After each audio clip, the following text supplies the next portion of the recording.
नमस्कार दोस्तों, एक बार फिर से आप सभी का मैं बहुत बहुत स्वागत करता हूं। दोस्तों, मायावती जी 2024 लोकसभा चुनाव के मद्देनज़र बेहद ही एक्टिव हैं। ताबड़तोड़ वो चुनावी रैलियों को संबोधित कर रही हैं। उत्तर प्रदेश में दमदार रैली करने के बाद, धुआंधार रैली करने के बाद अब मायावती जी हरियाणा पहुंच चुकी हैं। और दोस्तों, हरियाणा मायावती जी का पहुंचना अपने आप में एक ऐतिहासिक है। ऐसा इसलिए क्योंकि मायावती जी पूरे 10 साल के बाद हरियाणा में प्रवेश कर रही हैं।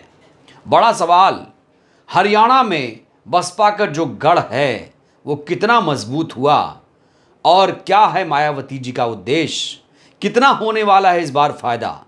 तो दोस्तों, आज इसी मुद्दे पर हम करेंगे विस्तार से आपसे चर्चा। पूरा डिटेल आपको आज हम बताएंगे। तो दोस्तों, वीडियो हमेशा की तरह बहुत ज़्यादा ये इंपॉर्टेंट होने वाली है। तो दोस्तों, आप सभी से गुजारिश है ये वीडियो पूरा देखिएगा, जिससे आपको जो पूरा वाकया है, पूरा हरियाणा की जो सियासत है वो आपको अच्छे तरीके से समझ में आए। तो दोस्तों, आज की सबसे बड़ी खबर यह है कि मायावती जी पूरे 10 साल के बाद हरियाणा में एंट्री कर रही हैं। हरियाणा के करनाल में मायावती जी आज अपने जो कार्यकर्ता हैं उनको बूस्ट करेंगी, उन्हें रिचार्ज करेंगी। दोस्तों, मायावती जी का हरियाणा पहुंचना कोई अतिशयोक्ति नहीं है। इससे पहले वो मध्य प्रदेश, राजस्थान और उत्तराखंड, महाराष्ट्र में जनसभा को संबोधित कर चुकी हैं।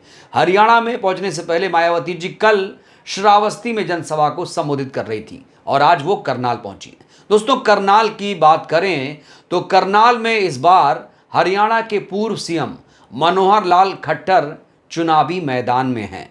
वहीं पर बीएसपी ने इस बार करनाल से इंद्रजीत सिंह को मैदान में उतारकर मामले को बेहद दिलचस्प बना दिया है। दोस्तों, करनाल में कांग्रेस ने इस बार दिव्यांशु बुद्धिमत्ता को मैदान में उतारा है। तो दोस्तों, करनाल में अपने प्रत्याशी को जिताने के लिए, हरियाणा के बीएसपी काडर को और मजबूत करने के लिए, निराश कार्यकर्ताओं को रिचार्ज करने के लिए मायावती जी ने अपना कदम हरियाणा में रख दिया है। और दोस्तों, इससे यकीन मानिए, जिस तरीके से खबरें आ रही हैं, कहा जा रहा है कि मायावती जी के हरियाणा पहुंचने से जो वहां के नेता हैं, कार्यकर्ता हैं, संगठन के लोग हैं, बहुत ज्यादा खुश हैं दोस्तों, क्योंकि 10 साल के बाद वो हरियाणा पहुंची हैं। दोस्तों, बसपा के कार्यकर्ताओं का हौसला जो है वो 7वें आसमान पर है। उनका जो मनोबल है वो बढ़ा हुआ नजर आ रहा है। दोस्तों, आपको याद दिला दूं, 6वें चरण में 25 मई को हरियाणा की 10 लोकसभा सीटों पर चुनाव होने वाला है और माना जा रहा था कि मायावती जी हरियाणा में किसी क्षेत्रीय पार्टी से गठबंधन कर सकती हैं, चाहे वो इनेलो हो, जेजेपी हो, हजका हो, कोई भी पार्टी। लेकिन दोस्तों, गठबंधन मायावती जी ने इस बार किसी से भी नहीं किया। माना जा रहा था कि वो गठबंधन हरियाणा में कर सकती है, लेकिन उन्होंने दोस्तों हरियाणा में भी गठबंधन नहीं किया। पूरे 10 लोकसभा सीटों पर इस बार मायावती जी की पार्टी बीएसपी अकेले ही पूरी मजबूती, दमदारी के साथ चुनाव लड़ रही है। तो बहुत स्पेशल सीट है करनाल सीट, हॉट सीट मानी जा रही है, क्योंकि यहां से मनोहर लाल खट्टर चुनावी मैदान में है और बीएसपी इस बार करनाल सीट जीतने के लिए पूरा जोर लगा चुकी है। दोस्तों, क्या आपको पता है कि हरियाणा में बीएसपी अब तक सिर्फ एक बार ही लोकसभा का चुनाव जीत पाई है।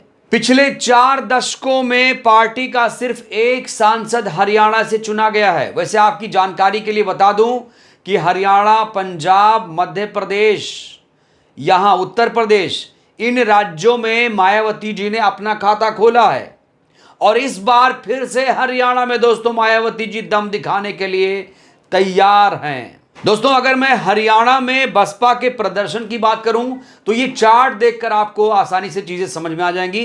पहले ये चार्ट आप देखिए, ये देखिए 1989 में बीएसपी ने 9 सीटों पर चुनाव लड़ा और करीब करीब 2% वोट शेयर हासिल किया। 1991 के लोकसभा के चुनाव में 1 सीट पर चुनाव लड़ा और करीब करीब 2% वोट शेयर हासिल किया। 1996 में 6 सीटों पर चुनाव लड़ा बीएसपी ने और करीब करीब 7% वोट शेयर हासिल किया। दोस्तों, ये रिकॉर्ड था बीएसपी के नाम। इसके आगे 1998 के लोकसभा चुनाव में बीएसपी ने हरियाणा में 3 उम्मीदवारों को मैदान में उतारा और करीब करीब 8% वोट शेयर हासिल किया।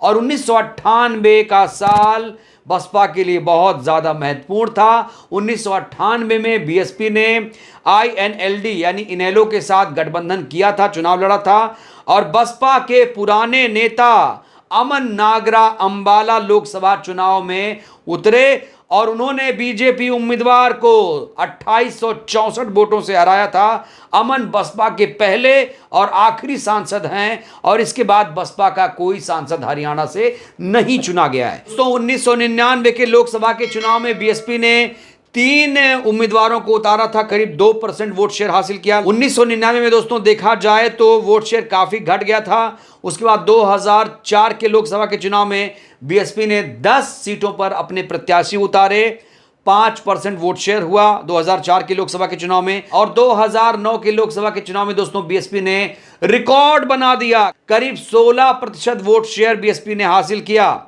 2014 में भी 10 लोकसभा सीटों पर अपने प्रत्याशी उतारे, 5% वोट शेयर हुआ, काफी घट गया। 2019 में बीएसपी ने 8 सीटों पर अपने प्रत्याशी उतारे और 2019 में दोस्तों मात्र 4% वोट शेयर बीएसपी को मिला। लेकिन इस बार दोस्तों परिस्थितियां काफी बदल गई हैं। इस बार बीएसपी काफी दमदारी मजबूती के साथ चुनाव लड़ रही। मायावती जी काफी ज्यादा एक्टिव हैं, तो इसका तो कम से कम फायदा मिलेगा ही। दोस्तों हरियाणा के करनाल में बीएसपी कितनी मजबूत है, 2019 के आंकड़ों से इस बात का आप आसानी से आकलन कर सकते हैं। यह देखिए 2019 का लोकसभा चुनाव का नतीजा है। ये 2019 के लोकसभा के चुनाव में करनाल से बीजेपी के संजय भाटिया ने जीत दर्ज की थी। इनको 9,11,594 वोट मिले थे और 70-71% वोट शेयर मिला था। कुलदीप शर्मा, कांग्रेस के कुलदीप शर्मा को 2,55,452 वोट मिले थे। वोट शेयर कांग्रेस का था करीब 20%। वहीं दोस्तों पंकज, बीएसपी के प्रत्याशी करनाल में 2019 के लोकसभा के चुनाव में पंकज थे। पंकज जी को करीब 1 लाख वोट हासिल हुआ था और दोस्तों वोट शेयर बीएसपी का 6% था। आप इस बात से अंदाजा लगा सकते हैं कि बीएसपी करनाल में कितनी ज्यादा मजबूत है। दोस्तों 2019 के लोकसभा के चुनाव में आम आदमी पार्टी ने अपना प्रत्याशी उतारा था। कृष्ण कुमार अग्रवाल यहां से मैदान में थे और इन्हें महज 22,084 वोट मिले थे। करीब 2% वोट शेयर हासिल हुआ था, 1.7% वोट शेयर। वहीं INLD इनेलो जो हरियाणा की स्थानीय पार्टी है, धर्मवीर पाठा साहब मैदान में थे 2019 में, इन्हें मात्र 16,000 वोट मिले थे दोस्तों। करीब 1.5% से भी कम इन्हें वोट शेयर हासिल हुआ था। तो इस आंकड़ों को देखिए तो बीएसपी यहां पर तीसरे नंबर पर है। और दोस्तों बसपा का जो साल दर साल प्रदर्शन था उसमें आपने देखा 2009 के लोकसभा के चुनाव में बसपा ने 16% वोट शेयर हासिल किया था। तो दोस्तों करनाल इस बार बीएसपी जीतने जा रही है। करनाल में जो बसपा के प्रत्याशी हैं इंद्रजीत सिंह, वो असंध क्षेत्र में ज्यादा प्रचार कर रहे हैं। अन्य क्षेत्रों में उनकी कोई बड़ी जनसभा नहीं हुई है और उनके द्वारा रोड शो लगातार किया जा रहा है। ऐसे में माना जा रहा है कि मायावती जी के पहुंचने पर, उनके संबोधन के बाद इंद्रजीत सिंह को एक नया बूस्ट मिलेगा। तो दोस्तों अंबाला 1998 में बीएसपी जीत चुकी है। इस बार करनाल की जीतने की तैयारी है। मायावती जी की ताबड़तोड़ जनसभाएं चल रही हैं। पूरे देश में बीएसपी चुनाव लड़ रही है। काफी मजबूती के साथ दोस्तों बीएसपी इस बार मैदान में है। और जो लोग दोस्तों बीएसपी को कमजोर आंक रहे थे, अब उनकी आंखें धीरे धीरे खुल रही हैं कि हमने कितना गलत आकलन किया था मायावती जी के बारे में। दोस्तों मायावती जी के बारे में उत्तर प्रदेश में बात करूं तो अभी भी उनके पास 13 से 14% वोट शेयर है। 2019 कोई ज्यादा ऐसा वक्त नहीं गुजर गया, 5 साल पहले की बात है। और यहां पर आप देखिए तो 1-2% वाले जो नेता हैं वो तुरंत भाजपा ज्वाइन कर लेते हैं।